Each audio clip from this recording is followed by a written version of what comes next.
शेतकरी बंधूंनो नमस्कार. मी अविनाश पुन्हा एकदा शेती संदर्भातल्या एका नव्या व्हिडिओमध्ये आपल्या सगळ्यांचं स्वागत. दर्शको, डाळिंब शेतीच्या संदर्भानं आपण महाराष्ट्र आणि महाराष्ट्राच्या बाहेर वेगवेगळ्या शेतकऱ्यांकडे जाऊन सातत्यानं वेगवेगळ्या पद्धतीचे व्हिडिओ शेतकऱ्यांसाठी करतोय. ही डाळिंबाची शेती सध्या शेतकऱ्यांना पैसे मिळवून देणारी शेती आहे.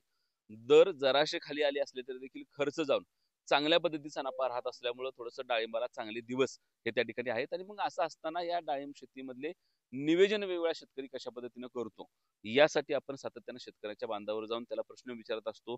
पुन्हा एकदा या व्हिडिओमध्ये आपल्यासोबत महेश देखील आहे. त्याच्याच नेतृत्वाखाली किंवा त्याच्या मार्गदर्शनाखाली ही बाग ह्या शेतकऱ्यांना आणले. खरं तर ह्या बागेपुरतं बोलायचं झालं तर हा उन्हाळ्यामधला प्लॉट आहे, उन्हाळ्यामधला बहार आहे. आणि उन्हाळ्यामध्ये त्यांनी पानगळ करून पूर्ण उन्हाळा आणि त्यानंतर पुन्हा मे पासूनचा पूर्ण चांगला पाऊस असे दोन्ही ऋतू टोकाची बघितलेली ही बाग आहे.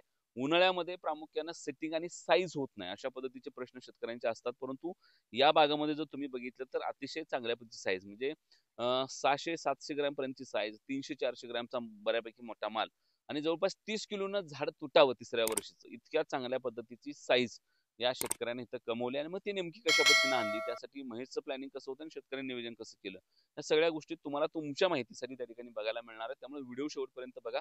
शेतकऱ्यापासून आपण सुरुवात करूया. खरं तर 90 रुपयांचा रेट मिळतोय. काल किती टन माल गेला? 12 टन गेला. बरं, 90 रुपये. हा, 90 रुपयांनी झाड खाली. झाड खाली. हा. बरं, कालच किती पैसे झाले? कालचे झाले 10,80,000 रुपये. राहिलेलं फूट पंक्चर एक 20,000 रुपये पकडून चालायचं. बर. एक 11 लाखाची टोटल लागली. काल लागली. हा, लागली. बर. आणि खर्च किती आला? खर्च झालाय 2.5 लाख रुपये झालाय. बेसल डोस, शेणखत, बाकीचं सगळं लेबर खर्च हे सगळं पकडून 2.5 लाख रुपये. स्प्रे पण? हा, स्प्रे हे सगळं 2.5 लाख झालं. हा, सगळं 2.5 लाख. आतापर्यंत 11 झाले. हा, 11 झाले. अजून बागू फळं दिसते छोटी छोटी. हा, छोटे आहेत ते. साईज थोडी वाढली की ते पण काढून घेणार. 1-2 टनाच्या आसपास निघेल. बर. म्हणजे खर्च जाऊन 8-9 लाख रुपये हो. राहतील. हा, राहतात शिल्लक. बर. किती तारखेचं पाणी? हे 25 फेब्रुवारीचं पहिलं पाणी. 25 फेब्रुवारीचं पाणी. बरं, मग त्यानंतर हे नियोजन कसं झालं, भेसळ वगैरे ह्या सगळ्या गोष्टी? हे रेस्ट पिरियड मध्ये सरांनी आम्हाला सगळं करायला लावलेलं. शेणखत, बेसळ डोस. रेस्ट पिरियड मध्ये सर आम्हालाच रेस्ट देत नाही, झाडांना फक्त रेस्ट आहे, शेतकऱ्याला रेस्ट नाही. त्यामुळे जे बी काय करायचं ते सगळं रेस्ट पिरियड मध्येच करून घेतात सर आमच्याकडून. बरं, गाडी स्टोरेज हे सगळं पूर्ण. बरं, आता काय नियोजन आहे रेस्ट पिरियड? आता काय तयारी केली का? हो, आता झाले ना. आमच्या साईडला ढिगारा मारून ठेवलेला आहे त्याचा शेणखताचा. त्याच्यावर सगळी प्रक्रिया झालेली. बाग पूर्ण झाली की विरळून चालू रेस्ट पिरियडची सगळी कामं चालू करायची. बरं, काय काय करता रेस्ट पिरियड मध्ये? बेसळ डोस, शेणखत, बेड फोडायचे, बाग विरळून घ्यायची. रेस्ट पिरियड मध्ये होते. हा, रेस्ट पिरियड मध्ये सगळी काम. बरं, काय फायदा होतो रेस्ट पिरियड मध्ये सगळं काम करणे? एक काडी झाडामध्ये स्टोरेज निर्माण झालं ना, स्ट्रॉंग कळी टाकतंय, सेटिंगला अडचण येत नाही. आता उन्हाळ्यामध्ये बाग धरली की किंवा आता जे ऊन सध्या चालू आहे दरवर्षी ते प्रचंड टेम्परेचर आहे, साईज होत नाही असं म्हणतात किंवा तशी चांगली सेटिंग होत नाही. बरं, डाळिंबामध्ये गंमत असं आहे की डाळिंबामध्ये सेटिंगच्या टायमालाच कळी कशा पद्धतीनं पडले त्यामुळे त्याची साईज ठरते. पुन्हा तुम्ही त्याला लय आपदू शकत नाही. तर त्या सुरुवातीच्या कळ्या ताकदीच्या पडाव्या ह्यासाठी ते उन्हाळ्यातलं नियोजन कसं? आता आम्हाला सगळं सरांनी मार्गदर्शन केलंय. तुम्ही ते सरांनाच विचार. सरांनाच विचार. हा, सरांना. सर, आता सर तुमच्यासाठीच घेऊन आलो मी व्हिडिओ मध्ये. खरं तर महेश, खरं तर पुन्हा एकदा हा माझा 20 दिवसानंतरचा तुझ्यासोबतचा व्हिडिओ आहे. अनेक प्लॉट तुझे फिरलो आपण. मध्ये कर्नाटकातला तो जमखंडीचा प्लॉट बघितला. तिथे एक गोष्ट होती की थिनिंग प्रॉपर नव्हतं आणि साईज छोटी राहिली होती, पण माल लय निघला होता त्यांना. आणि ते झाड आपण मोजलं तर जवळपास 25 किलोचं झाड पहिल्या वर्षीच होतं. हे झाड आपण मोजले तर जवळपास 30 किलोनं एक झाड सरासरीने तुटले. साईज तुझ्या हातात आहे, माझ्या हातात आहे, इथं ठेवलेली साईज बी तशीच आहे. आणि डाळिंबामध्ये जर तुम्ही बघा हे घस बघितले तर तुझ्या मागचे घस आहेत किंवा इथला आतला घस आहे, शेंड्याचा पण माल बघ, किंवा इथं जर पूर्ण जर तुम्ही माल बघितला आतमधला तो आहे घस, तर अतिशय नीटनेटकी साईज होण्यामध्ये आले.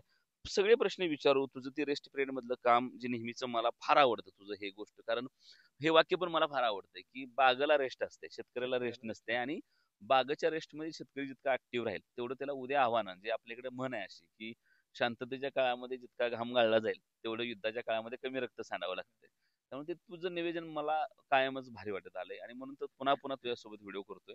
खरं तर हे सगळं बोलू, पण उन्हाळ्यामध्ये जो एक सगळ्यात मोठी समस्या असते बघ की सेटिंग आणि हाय टेम्परेचर मुळे चांगली कळी न पडणं किंवा साईज न होणं.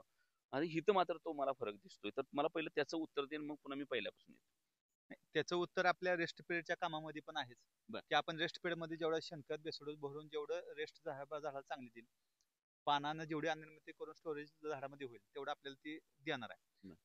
जरी रेस्ट मध्ये ही सगळं स्टोरेज झालं असेल तर साईज ही शेवटी फुलावरती आणि पानावरती ठरली जाते.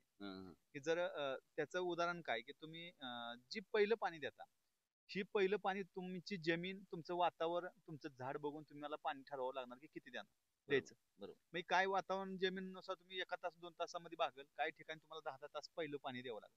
आता ती पहिलं पाणी देत असताना अशी अडचण येऊ शकते की पाणी जास्त झाल्यामुळे थोडं शूट तुम्हाला येणं. पण ज्या वेळेला आपण उन्हाळ्याच्या काळामध्ये असतो, म्हणजे फेब्रुवारी एंडचं आपलं पहिलं पाणी म्हणजे मार्चच आपण धरूया, तर मार्च मध्ये टेम्परेचर आपलं वाढणारच आहे. त्या हिशोबाने आपण ह्या प्लॉटला पहिलं पाणी भरपूर दिलेलं आहे. पहिलं पाणी भरपूर देण्याचा उद्देश हाच असतो की येणारं स्प्राउटिंग म्हणजे येणारी जी पान आहे किंवा गुंज आहे ही स्ट्रॉंग निघावी बाहेर. जर ह्या वातावरणामध्ये तुमच्या वातावरणामध्ये 30-35च्या पुढे टेम्परेचर आहे, 37-38 टेम्परेचर आहे, आणि जर तिथून जर फुटवा फुटायला लागलाय तर तो फुटवा जर त्या टेम्परेचर मध्ये पाणी कमी असेल तर फुटताना तेवढा स्ट्रॉंग फुटत नाही, किंवा फुटताना त्याचं पान जसं आपण म्हणतो उंदराच्या कानावनी बारकं निघतं, जसं की असं लांब निघत नाही पान. जर ते पानच लहान निघलं तर कळी त्याला 100% तशीच निघणार. जसं की आपण म्हणतो शुद्ध बीजापोटी फळ गोमटी, जसं म्हणजे तुमचं बीज आहे त्या पद्धतीनं ती फळ निघणार आहे. तसं पान आपल्याला स्ट्रॉंग नेण्यासाठी पहिलं पाणी आपल्याला भरपूर किंवा मोठं दिलं पाहिजे. त्यानंतर थोडं तुम्ही गॅप देऊ शकता, म्हणजे नव्हतीसाठी, किंवा जर चुकून थोडी नव्हती शेंड्यावरती जिथं म्हणजे आपलं कटिंग झाले म्हणजे छाटणी झाली, हार्ड थोडी छाटणी आपण मार्चला करतोच, मग त्या हार्ड छाटणीच्या पुढच्या शेंड्याला थोडी नव्हती येऊ शकते, तेवढी नव्हती आपण काढून घेतली, मागच्या आपल्या चौक्या आपोआप बसत असते त्या, आणि त्या चौक्यामधनं ती पान चांगल्या निघल्यामुळं तुम्हाला कळी चांगली निघण्यात 100% तिथं मदत होते. तरी सुद्धा तुम्हाला तिथून सुद्धा पाण्याचं प्रमाण ही थोडं व्यवस्थितच सेटिंगच्या काळामध्ये करावं लागतं. जसं की डेव्हलपमेंट मध्ये आपण तेलिया म्हणून पाणी कमी देतो, पण सेटिंग मध्ये आपल्याला पाण्याची रिक्वायरमेंट जेवढी आहे तेवढी द्यावंच लागते, कारण की झाड जगण्याबरोबर झाडामधून जगण्यासाठी बाहेर पाणी फेकलं जातं. आणि टेम्परेचर मध्ये त्यावेळेला ह्युमिडिटी नसते, कोरडापणा असतो. कोरडापणा असल्यामुळं हवेमधील उष्णतेमुळे पानाला जगावं लागतं, त्यासाठी झाडातून पाणी बाहेर फेकलं जातं. जेवढं झाड पाणी बाहेर फेकतंय तेवढंच पाणी तुम्हाला झाडामध्ये द्यावं लागतं. जसं की उन्हाळ्यामध्ये आपली पाण्याची गरज, म्हणजे उन्हाळ्यामध्ये आपण किती पाणी पितो, घाम पण जातो, आणि आत्ताच्या ह्या वातावरणात आपण पाणी पितोय का?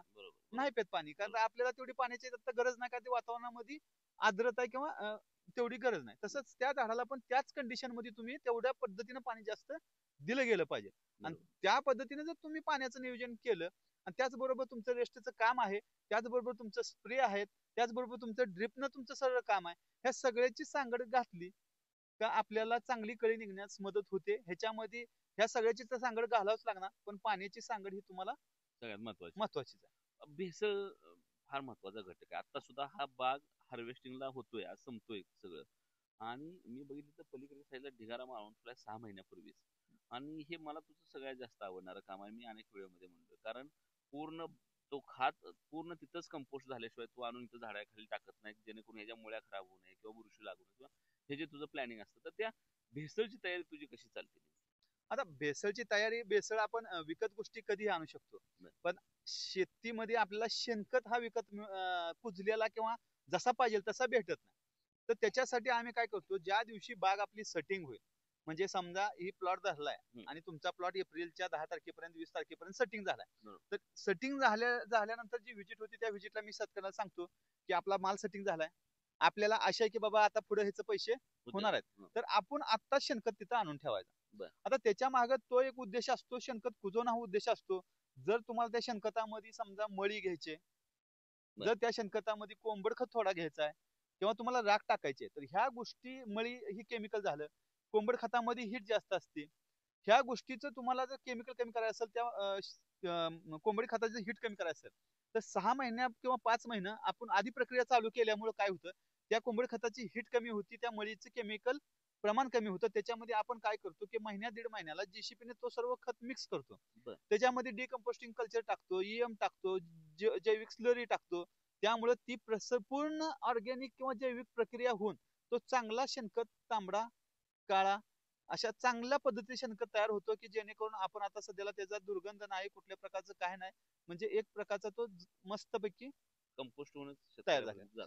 तोच शेणखत आपण प्लॉट मध्ये भरल्यानंतर बुरशी असेल किंवा कीटक असेल ह्याचा कुठल्याही प्रकारचा प्रादुर्भाव होत नाही, उलट त्याला आपली जमीन ऑर्गॅनिक कार्बन कर्ब वाढण्यासाठी चांगला मदत होतो.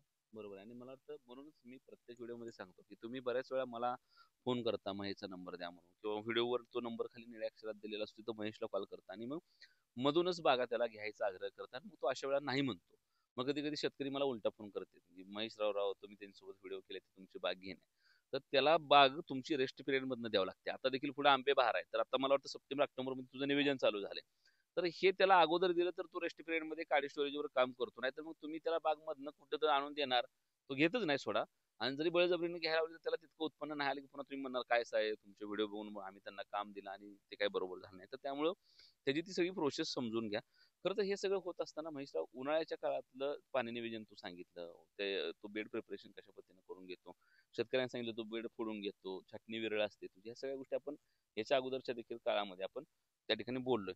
हे सगळं होत असताना ज्यावेळेला उन्हाळ्यामधली सेटिंग होत होती त्यावेळेला इथं काय समस्या होती का, मधमाशीची काय अडचण आली का, किंवा तिथं किती काम आलं, किंवा अजून कुठल्या गोष्टी तू केल्या सेटिंगसाठी? सेटिंगसाठी समस्या म्हणून काय आलेलं नाही प्लॉट मध्ये, मधमाशीची पण समस्या नाही आलेली किंवा बाकीच्या कुठल्याही गोष्टीची समस्या आल्या नाही. शेतकरीनं त्या पद्धतीनं सगळं चांगलं काम केलेलं आहे.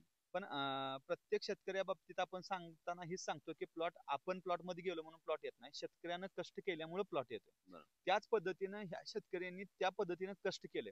किंवा आता काही शेतकरी आपण प्लॉट मध्ये जातो पण शेतकरी आपल्याला गेल्यानंतर प्रश्न विचारतात की सर मी हे औषध मारलं पण मला तो रिझल्ट आला नाही, किंवा तो असं झालं नाही, किंवा ते असं झालं नाही, किंवा तसं व्हायला पाहिजे होतं त्याचं आलं पण माझं आलं नाही.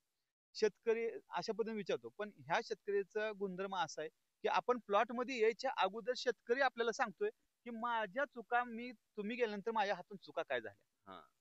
म्हणजे उदाहरणार्थ तुम्हाला सांगतो की सेटिंगच्या काळामध्ये थोडी गुंज गळली म्हणजे जळली, म्हणजे उन्हाळ्यामध्ये काय कुजवा नाही काय नाही तर गुंज जळली. मग मी यायच्या आधी त्यांना पण ती जाणवलं, पण मी प्लॉट मध्ये यायच्या अगोदर त्यांनी मला सांगितलं की सर माझ्याकडून एक चूक झाली की माझं 2-3 दिवस ढेपू जळल्यामुळं त्या काळामध्ये माझं बागेला पाणी कमी पडलं आणि मी तिथं कुठून तर ऍडजस्ट करण्यापर्यंत त्या गुंज मध्ये माझी कळी जळली. मग ठीक आहे म्हणलं, काय अडचण नाही आणि आपण त्याच्यावरती सोल्युशन काढू. पण एक लक्षात घ्या की त्यांनी आपल्यावरती नाही बोट दाखवलं.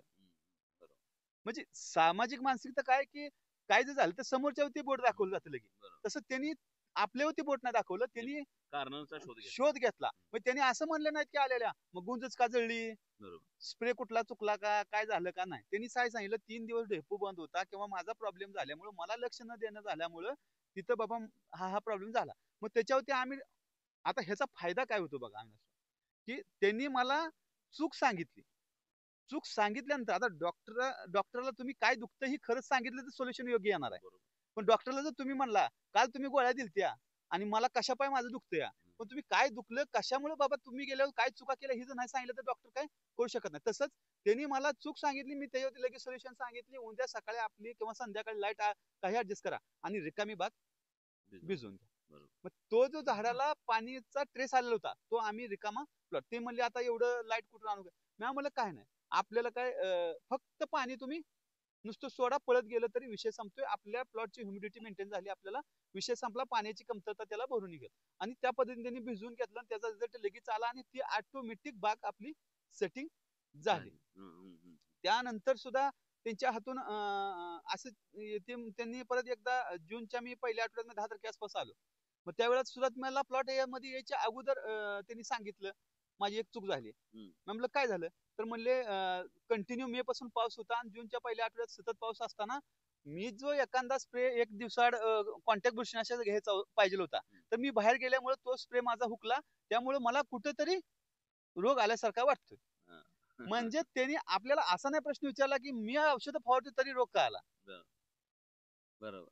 त्यानंतर काय केलं तुम्ही? लगेच आम्ही स्प्रे कंटिन्यू त्यांना चालू ठेवायला लावली, डस्टिंग करायला लावली. पहिली गोष्ट काय त्यांना समजावून सांगितलं की जर असं काय सिच्युएशन असेल की बाबा कंटिन्यू पाऊस आहे आणि आपल्याला स्प्रे करायला अडचण आहे, तर त्यावेळेला आपण डस्टिंग सकाळी लवकर घेणं फायदेशीर आहे. आणि डस्टिंग घेतलं आणि हायस्ट सुरळीत त्यांचं चालू झालं. तुझे व्हिडिओ बघितले डस्टिंग करताना, रील्स वगैरे काय असते ते डस्टिंग, कसं काय होतं? डस्टिंगचा फायदा ह्याच्यासाठी होतो आपल्याला, की आपल्याला आपण आता मातोश्री अॅग्रो परिवारा सोबत हवामान अंदाजही देतो. भाऊ आपले हवामान अंदाज देतात. तर आपण जर शेतकऱ्यांना आपण मेसेज टाकला, आता आपण त्याच्यामध्ये कसं पर्सनली जे रजिस्टर्ड प्लॉट आहेत त्याचे पर्सनल ग्रुप असतात. त्या ग्रुपवरती आपण पर्सनली पण मेसेज टाकतो की कुठल्या गावामध्ये काय कसं कसं वातावरण राहील किंवा काय. तर त्याच्यामध्ये सलग 5 दिवस 4 दिवस जर वातावरण किंवा पाऊस असेल तर आपण शेतकऱ्यांना सजेशन करतो की सकाळी लवकर डस्टिंग करायचे. मध्ये 4 ते 5 दिवस त्या डस्टिंगमुळे जरी कंटिन्यू पाऊस राहिला तरी आपल्याला रोगावरती कंट्रोल भेटतं. जे की आपण वरून औषध फवारल्यावर काय होतं, औषध पाण्यामध्ये जातं आणि तिथून ते धुवून जाण्याचं प्रमाण वाढतं आणि लगेच पाऊस होतो. तसं डस्टिंगची पावडर पानावरती बसती आणि त्याचं धुवून जायचं प्रमाण थोडं कमी होतं. त्यामुळे 2-3-4 दिवस आपल्याला शांत मिळते कव्हरेज मिळतं. त्यामुळे ते डस्टिंग आपण कंपल्सरी पावसाच्या त्या वातावरणामध्ये करायला लावतो शेतकऱ्यांना. बरं. आता हे कळी जेव्हा निघते, तर पुन्हा थोडस मागे येऊन पुढे जातोय की तू मला नेहमी सांगतो की कळी कॅप्सूल साईज निघली तर साईज चांगली होणार, कळीला गाठ तयार झाली तर मालाची गाठ तयार होणार. इथं कशी कळी पडली होती? इथं शेतकऱ्यांनी पाणी सुरुवातीला चांगलं दिलं होतं आणि नंतर आम्ही रिकामी पण बाग भिजवली. ह्याच्यामुळं किंवा त्या सगळ्या व्यवस्थापनामुळं कळी स्ट्रॉंग निघाली आणि चांगली लांब कळी निघाली आणि ती सेटिंग प्रॉपर झाली. पण ह्याच्यामध्ये सगळ्यात मिस होणारा पॉईंट आहे आपला, जो आपण मागच्या व्हिडिओला म्हणलं होतं की तिथं थिनिंग प्रॉपर झाली नाही, पण आम्ही थिनिंगचा प्लॉट करणार हा आपण दोघांनी शब्द दिलाय. तर मला वाटतं महत्वाचा तो प्रश्न घेतला पाहिजे, कारण की साईजचं सगळ्यात महत्व थिनिंग वरती अवलंबून आहे. ठीक आहे, लगेच तो प्रश्न घेतो मी की मला इथे दिसतंय थिनिंग, ही विरळणे दिसते मला. छाटणी पण एक वैशिष्ट्य बरोबर, खूप छान छाटणी ह्याची. आणि दुसरं म्हणजे थिनिंग दिसते, म्हणजे माल नीट. तुझं सगळ्यात भारी वैशिष्ट्य हे मला वाटतं की तुझ्या सगळ्या बागांना मी बघतो तर बुडापासून बंच लागायला चालू होते. त्यामुळे एक चांगली गोष्ट आहे. त्यातनं तुझं काडी स्टोरेज दिसून येते. दुसरं तू इथं थिनिंग केलंय, जे तिथं मागच्या प्लॉटवर आपण बोललो होतो की थिनिंग नव्हतं तिथं. तर काय महत्व आहे थिनिंगचं? थिनिंग बद्दल काय मानसिकता शेतकऱ्यांबद्दल?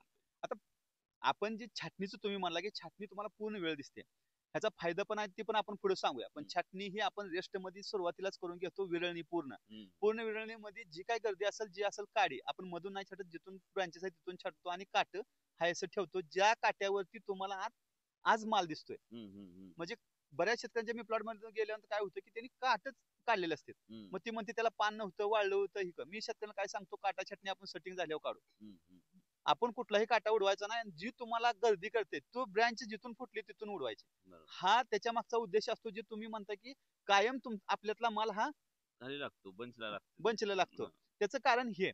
आता थिनिंगचा विषय, आता ह्या प्लॉट मध्ये शेतकऱ्यांनी ज्या पद्धतीने सांगितलं, किंवा आपण असं म्हणू शकतो की शेतकऱ्यांना जास्त म्हणजे अति कुणाला न विचारता एकाच माणसावरती विश्वास ठेवून मी सांगितलं बाबा आपल्याला कमीत कमी 80 आणि जास्तीत जास्त 125 फळ ठेवायचे, तर त्याच हिशोबानं फळ ठेवले. आता त्याच्यामध्ये आम्ही 1-2 झाडाला 150-180 पण फळ ठेवून बघितले. त्याचा पण आपण फायदा तोटा बघू. तर बरोबर प्रॉपर त्या पद्धतीनं फळ राहिल्यामुळं 80 ते 125 फळ राहिल्यामुळं सुद्धा आपल्याला ही साईज गाठता आली. ह्याचा अर्थ असा नाही की सेटिंगला महत्व नाही, सेटिंगला पण तेवढंच महत्व आहे. पण गाडीच्या एक चाक काढलं म्हणून गाडी चालणार नाही, त्याच पद्धतीने सगळ्या गोष्टींना महत्व आहे आणि तेवढंच समान महत्व आहे. बरोबर. जेवढं सेटिंगला महत्व आहे तेवढं थिनिंगला महत्व आहे. आणि थिनिंग ही करणं काळाची गरज आहे.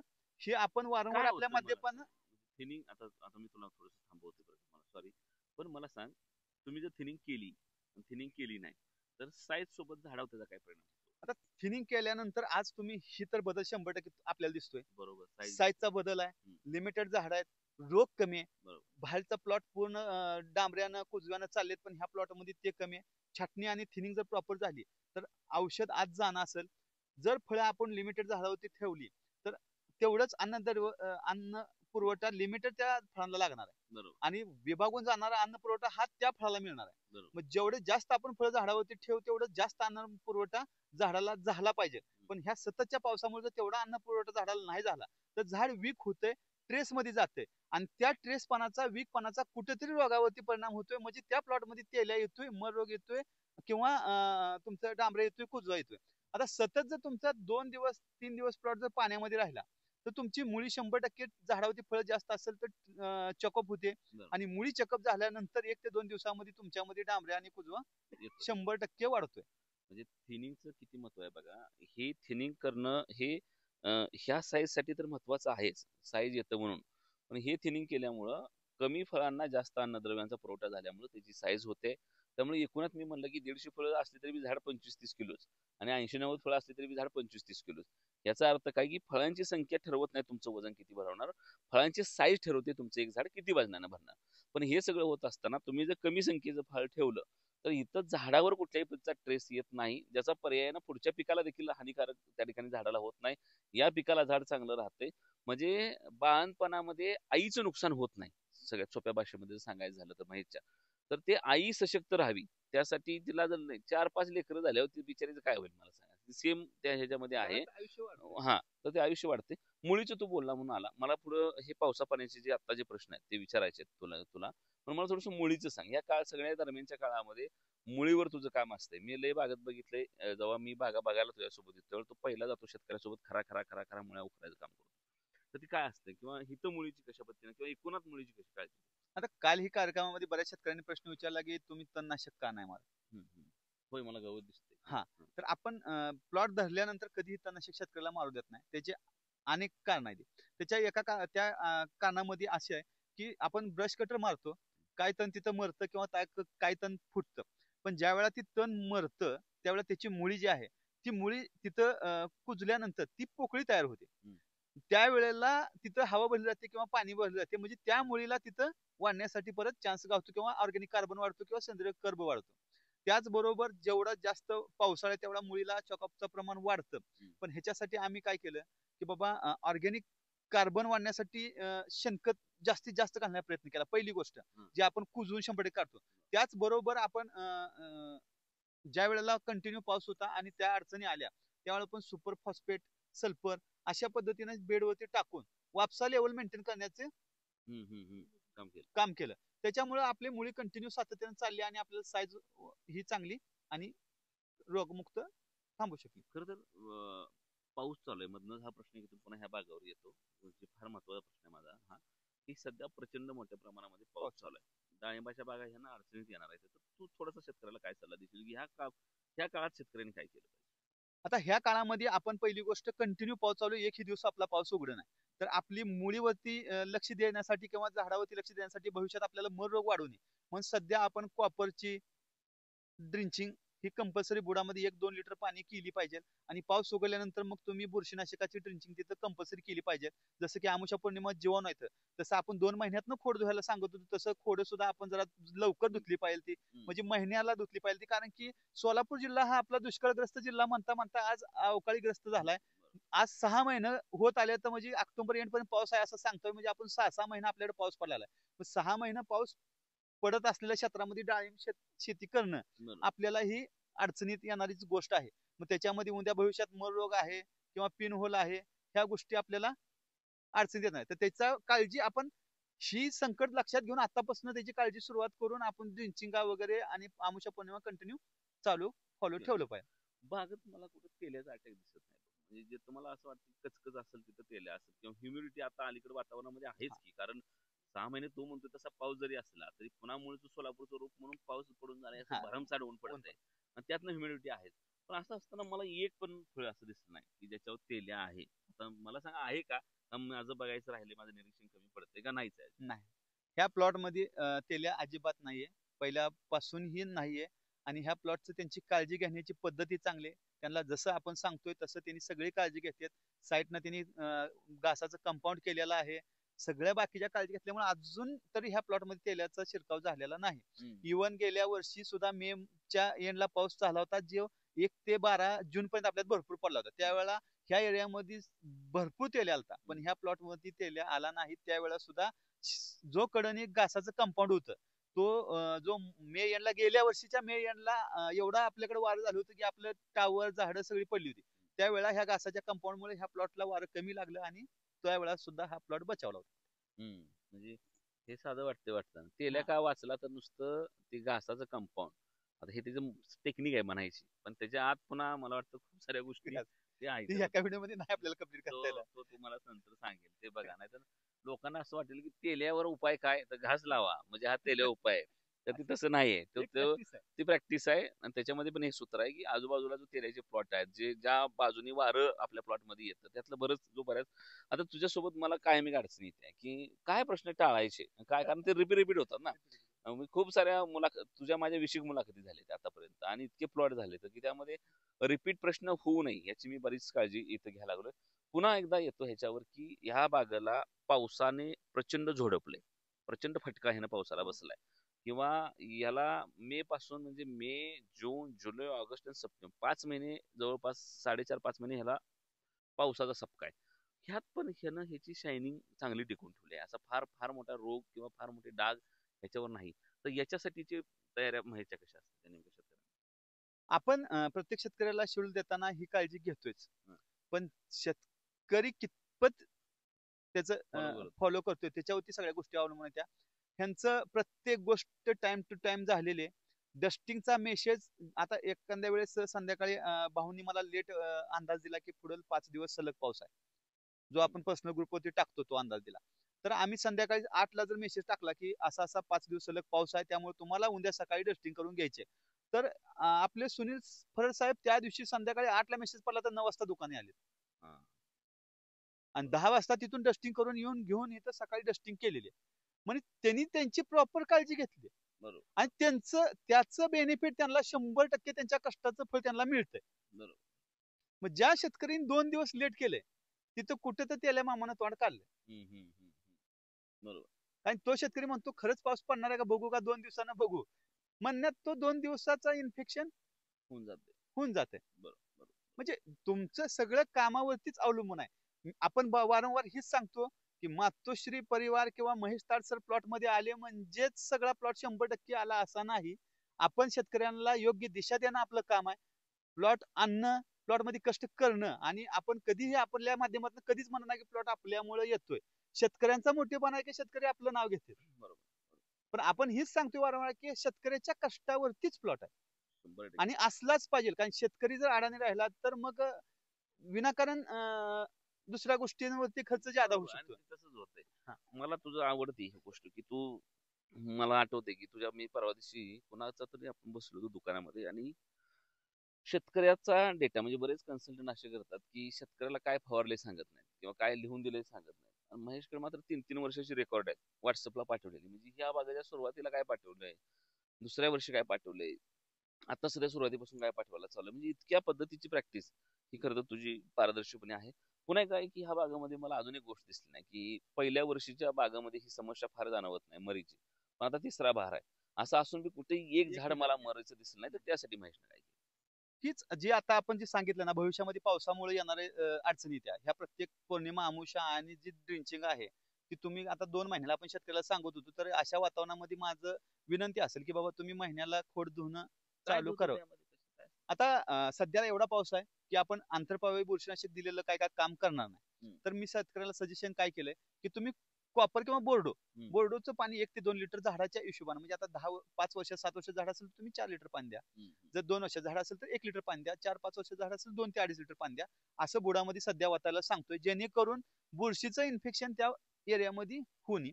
आणि ज्या वेळेला आपला ही पाऊस जरा ओसरल त्यावेळेला 22 टन असेल, तुमचं आलेट असेल अशा पद्धतीचं किंवा 35% रोडोमिल 35% असेल अशा पद्धतीचं आपण शेतकऱ्यांना टिल्ट असेल ह्या गोष्टी ड्रिंचिंग करायला लावतो. त्याच्याबरोबर आंतरप्रवाह एखादं कीटकनाशक जे पिन होल साठी आता ऑक्टोबर महिन्यामध्ये 3-12 म्हणजे 3-6-9-12 जे महिना आहेत तिथं आपण कीटकनाशकामध्ये जैविक खालून सोडायला सांगतो किंवा खोड द्यायला सांगतो. ह्या गोष्टी त्याच्यामध्येच मिक्स करून आपण धुवायला लावतो. बरोबर. आणि त्याच्याबरोबर तुम्ही गॅस पॉइझनिंग घेऊ शकता ज्याचा उग्र वास आहे, जेणेकरून जर कीटक कुठं असतील तर ती आपलं मारावी. ठीक आहे. तर ही तुझं प्रॅक्टिस म्हणजे आता तू डॉक्टर झालाय खरा तर पण आता हे येतंय इकडं ह्याचे दौरे होतात, मी पण ह्यासोबत बऱ्याच दौऱ्यावर असतो. तर हे कसं चालतं, हे पडतंय का काय काम चाललेलं? सरांच 20 दिवसाला रेग्युलर मध्ये 20 दिवसाला येतात आमच्याकडे. आले की येतात बागात चक्कर मारतात, आम्हाला विचारतात काय अडचण, काय पाठीमाग काय स्प्रे झालाय, पुढं काय राहिलाय का द्यायचं, अजून काय सोडायचं राहिलंय का बघतात सगळं. काय अडचण आहे का तुम्हाला विचारतात, काय असेल ते आपण सांगायचीच लगेच बागात. आणि अचानक काय अडचण आली तर आम्हाला काय अडचण आली तर आम्ही सरांना लगेच फोटो टाकतो, त्यामुळे लगेच सरांचं आम्हाला मार्गदर्शन मिळतं. त्यामुळे सरांच्या मार्गदर्शनामुळे आमचीच नाही, आमच्या परिसरात जेवढ्या सरांकडे बागा आहेत तेवढ्या सगळ्या टॉप लेवलच्या. टॉपच आहे. ठीक आहे, तर टॉपच्याच बागा शेतकऱ्यांसाठी आल्या पाहिजे त्या, कारण शेतकऱ्याची समृद्धी हीच आपल्या सगळ्याची समृद्धी आहे. शेतकरी अडचणीत आला तर कुणी चांगलं जगू शकणार नाही, म्हणजे खानाला तर काही मिळणारच नाही. परंतु आमच्यासारखी लोक आहेत जी सतत जाऊन शेतकऱ्याच्या यशोगाथा सांगतात, किंवा महेश आहे किंवा अजून व्यापारी असेल किंवा की प्रत्येक जण घटक हा शेतीवर अवलंबून आहे, शेतकऱ्यावर अवलंबून आहे. त्यामुळे शेतकऱ्याची समृद्धी, शेतकऱ्याचं हित आपण बघत असतो. थोडस या व्हिडिओच्या माध्यमातून उन्हाळ्याच्या हंगामामध्ये देखील बाग धरून त्याला जर योग्य पद्धतीचं पाणी नियोजन केलं, भेसळमध्ये काम केलं, काळी स्टोरेज केलं, तर कळी कशा पद्धतीने चांगली निघू शकते, त्यातनं साईज कशी येऊ शकते हे आपण त्या ठिकाणी सांगितलं. थिनिंगचा विषय महेश आज बोललाय तो फार महत्वाचा आहे, कारण मागच्या एका बागेमध्ये मेन महेश बसलो होतो तिथं खूप सारी सेटिंग होती, परंतु त्यांना ह्यांनी सेटिंग महेशने कमी करायला सांगितली होती. परंतु जरा शेतकरी आलेला माल त्याला तोड वाटत नाही, त्याला नको वाटते, आणि त्याचं बरोबर आहे. परंतु त्याच्यामुळे काय झालं की साईज लाईन राहिली. इथं मात्र शेतकऱ्यानं प्रॉपर थिनिंग केली, त्यामुळे फायदा काय झाला, तर जो माल शिल्लक आहे तो साईजने वाढला. आणि दुसरी महत्वाची गोष्ट म्हणजे झाडांमधली ताकद आहे ती आयाशी राहिली, जी पुढच्या बाळणपणासाठी झाडाच्या महत्वाची असणार आहे. आणि मग ह्या सगळ्यांसोबत झाडं टिकावी म्हणून मर रोगासाठी प्रॅक्टिस असेल, पाणी नियोजन असेल, किंवा शेतकऱ्याचा खर्च सांभाळत असताना त्याला खात्रीने उत्पन्न मिळण्याचा हंगाम असेल, अशा बऱ्याच ठिकाणी म्हैसचं जे काही काम चाललंय ते सातत्यानं आपण मांडायचा प्रयत्न करत असतो. डाळिंब शेतीतला हा व्हिडिओ, ही माहिती, म्हैसची प्रॅक्टिस तुम्हाला कशी वाटली कमेंटमध्ये मला कळवा. अजून मी काय प्रश्न विचारले पाहिजेत या डाळिंब शेतीमध्ये ते प्रश्न मला आवर्जून कळवा. आणि या डाळिंब शेतीबद्दलच्या माहितीसाठी आम्ही महेशचा नंबर नेहमी उजव्या कोपऱ्यात तुम्हाला निळ्या अक्षरात देतो, तिथं कॉल करा आणि त्याच्याकडून तुम्ही तुमची बागाची प्रॅक्टिस त्या ठिकाणी करू शकता. उद्या फक्त आंबे बहार सुरू होतोय, तर त्याची प्रॅक्टिस त्याला सप्टेंबर ऑक्टोबर पासून तुम्ही द्यायला पाहिजे, कारण तो मधून भागा घेत नाही. कारण तुमच्या बागाला त्यानं पूर्ण रेस्ट पिरियड पासून काम करायची त्याला सवय, कारण रेस्ट पिरियड मध्ये काम केलं तरच बाग पुढे जाऊन चांगली येते. त्यामुळं त्याच्यासाठीचं जो तुमचं आंबे बहाराचं नियोजन असेल तर ते तुम्ही त्याशी संपर्क साधू शकता. आजचा व्हिडिओ तुम्हाला कसा वाटला हे आवर्जून कळवा. धन्यवाद.